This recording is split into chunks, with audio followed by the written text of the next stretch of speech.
Luc 23, 35 à 43.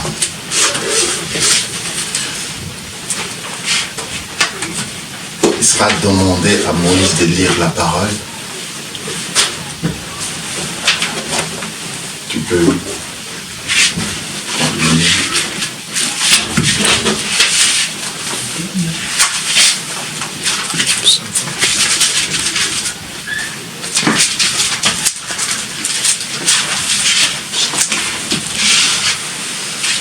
Et vous levez au nom puissant de Jésus-Christ pour écouter la parole.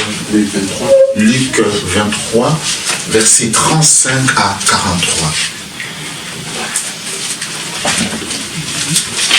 Luc 23, c'est ça? 35 à 43. Donc 23, le verset 35 à 43. Dieu les au nom puissant de Jésus-Christ. Amen.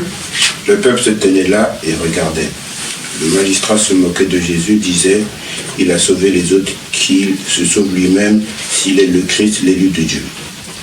Les soldats aussi se moquaient de lui, s'approchant et lui présentant du vinaigre. Il disait, si tu es le roi des Juifs, sauve-toi toi-même.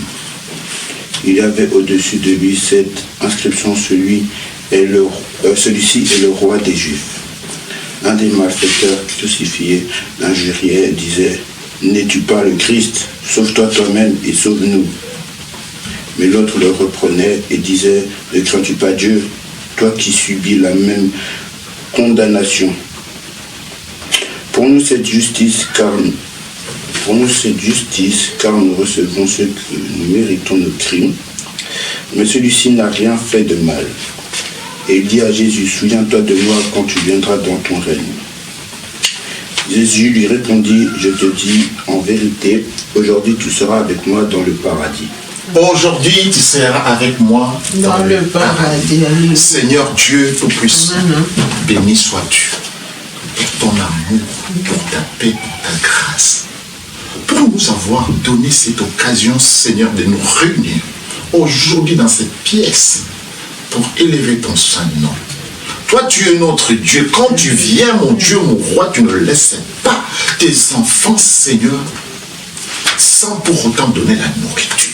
C'est pourquoi tu es venu, mon Dieu, mon roi, pour donner cette nourriture, la nourriture, une bonne nourriture qui donne la vie et quelle vie qui est la vie éternelle, qui enlève le péché, qui enlève la maladie, qui enlève même la mort. Merci, mon Dieu, mon roi. Bénis, Seigneur, ton enfant, ton fils, ton disciple, Seigneur, qui nous a conduits dans la lecture sainte. Bénis le Seigneur Jésus-Christ et les dons que tu as mis en lui, Seigneur, que ces dons-là puissent, mon Dieu, mon roi, vivre et que ce don-là, Seigneur, œuvre en lui, Seigneur Jésus-Christ, pour que ton peuple, si Seigneur Jésus-Christ, puisse écouter ta parole. Béni sois-tu, je me remets entre tes saintes mains, afin que tu circoncis ma langue de tout ce qui sortira de ma bouche. Ne viens pas de moi, viens directement de toi, afin d'enseigner, d'instruire et de convaincre ton peuple. Béni sois-tu, j'ai ainsi prié au nom puissant de Jésus-Christ et nous disons Amen, Amen, Amen. Acclamons le Seigneur. Alléluia. Asseyez sur la présence de Dieu. Peuple de Dieu, nous voici réunis devant la sainte face de l'Éternel pour écouter la parole de Dieu. Il y a d'autres qui vont écouter ici présent, il y en a d'autres qui vont suivre dans des images. En chair, nous ne sommes pas ensemble, mais spirituellement, nous sommes ensemble. Et nous passons un moment de bonheur, un moment de paix, de réunion ensemble avec notre Dieu. Amen. Amen. Ici, peuple de Dieu, comme on vient de nous lire, d'écrire dans la Bible, bien mon Jésus-Christ, le peuple s'est tenu là et regardez, le magistrat s'est moqué de Jésus-Christ. disant, il a sauvé les autres. Qu'il se sauve lui-même. S'il est le Christ, s'il est le Christ, l'élu de Dieu. Donc le problème ici, c'était quoi? On cherchait à savoir s'il était vraiment le Christ, s'il était l'élu de Dieu. Mais pour qu'ils reconnaissent qu'il était l'élu de Dieu ou le Christ, et pour eux, bien évidemment, Jésus-Christ, ce n'était pas qu'il donne sa vie. C'était tout simplement qu'il se sauve. Ils avaient limité Dieu. Ils ont voulu que Christ se sauve. Mais Christ, sa mission n'était pas venue pour qu'il se sauve, parce que c'est lui le salut. Alléluia. Lui, il n'était pas venu pour se sauver. Il était venu pour sauver celui qui disait qu'il se sauve. Dernièrement, Jésus-Christ, ils étaient aveuglés. Ils étaient aveuglés. Par la jalousie, par la haine, et par les pouvoirs de ce monde. Parce qu'ils n'avaient pas voulu partager le pouvoir. Pourquoi? Parce que l'évangile de Christ était partagé, s'exhorter, avoir l'amour et s'humilier. Or, bien évidemment, Jésus-Christ, pour l'homme, l'humilité, vraiment, c'est pas sa tasse de thé. Alléluia. Amen. Les soldats aussi se moquaient de lui. Donc, tout d'abord, les magistrats se moquaient de lui, de Jésus-Christ. Les soldats se moquaient de lui. C'est lui qui pouvait protéger, mais il s'est moqué. Aujourd'hui, bien évidemment, Jésus-Christ, tu peux chercher là où on peut te garder. Tu peux chercher la sécurité, l'assurance. Oh, bien aimant Jésus, mais si tu comptes dans ces pouvoirs de ce monde, bien aimant Jésus-Christ, tu te trompes. Parce que les soldats aussi se moquaient, s'approchaient et lui présenta du vinaigre. On lui a donné du vinaigre. Alléluia. Quelque chose qui est aigre, quelque chose que quand tu prends, bien aimant Jésus-Christ, ça ne peut pas apaiser ta soif. Quand tu auras besoin de l'eau, afin que cela apaise ta soif, bien aimant Jésus-Christ, ne compte pas sur quelqu'un d'autre. C'est que le Seigneur te vient te dire. Il disait, si tu es le roi des Juifs, sauve toi-même. Il y avait aussi au-dessus de lui plutôt, cette inscription, celui-ci est le roi des Juifs. L'un des malfaiteurs, crucifié, injurié disant, ne tue pas le Christ, sauve toi-même et sauve-nous. Alléluia. C'est là où j'en viens. Le criminel, le méchant, bien-aimant Jésus-Christ, il disait à Christ, si tu es vraiment le Christ, il y avait au-dessus l'un des malfaiteurs crucifié, l'injurié, disant, ne tue pas le Christ, sauve toi-même et sauve-nous.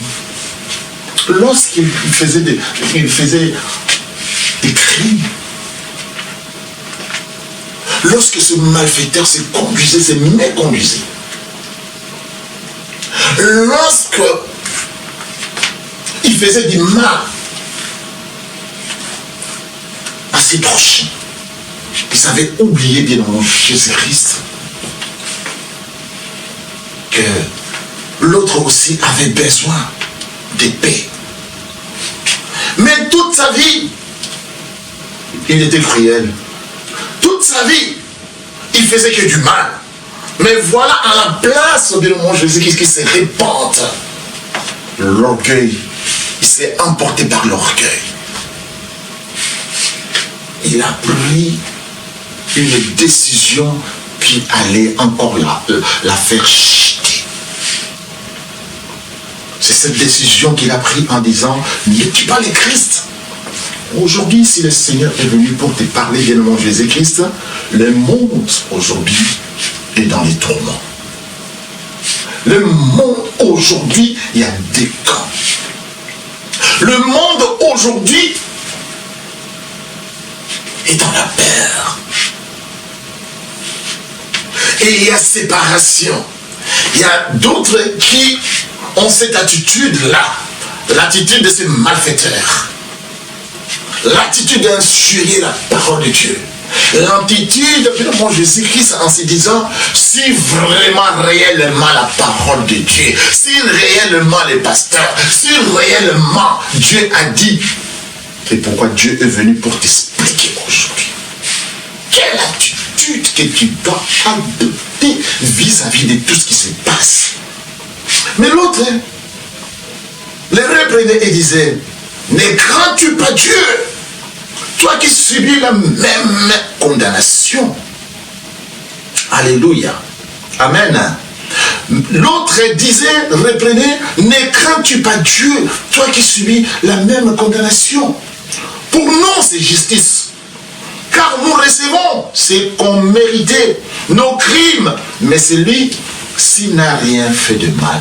La première des choses, bien sûr, Jésus-Christ, que Dieu a fait, a mis et a placé dans le cœur de celui qui avait une bonne attitude. C'est la première personne qui a appelé Christ Dieu. Lui qui était criminel, lui qui était malfaiteur, mais c'était une révélation parce que on appelait Jésus, on appelait Maître, on appelait Jésus-Christ, tu es le Messie, mais personne ne l'avait appelé Dieu. C'est la première des personnes qui a appelé Jésus-Christ Dieu, c'était un malfaiteur. C'est une révélation pour que Dieu te dise, même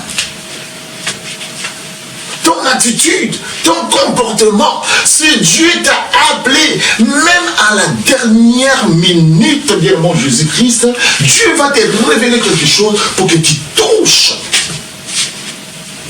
sa grâce. Il faut que la grâce de Dieu abonde sur toi. Alléluia. Pour nous, c'est justice, car nous recevons ce qu'on mérite. Nos crimes, mais celui-ci n'a rien fait de mal. Bien-aimé Jésus-Christ, l'autre était méchant. Et on va parler tout d'abord d'un homme méchant. D'un homme méchant, bien-aimé Jésus-Christ, l'Éternel ne peut pas demeurer dans sa maison.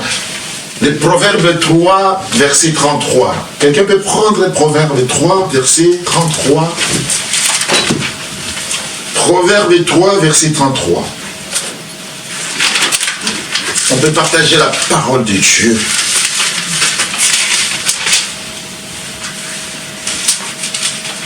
Proverbe, c'est après les psaumes.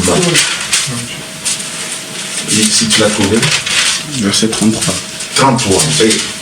La malédiction de l'Éternel est dans la maison du méchant.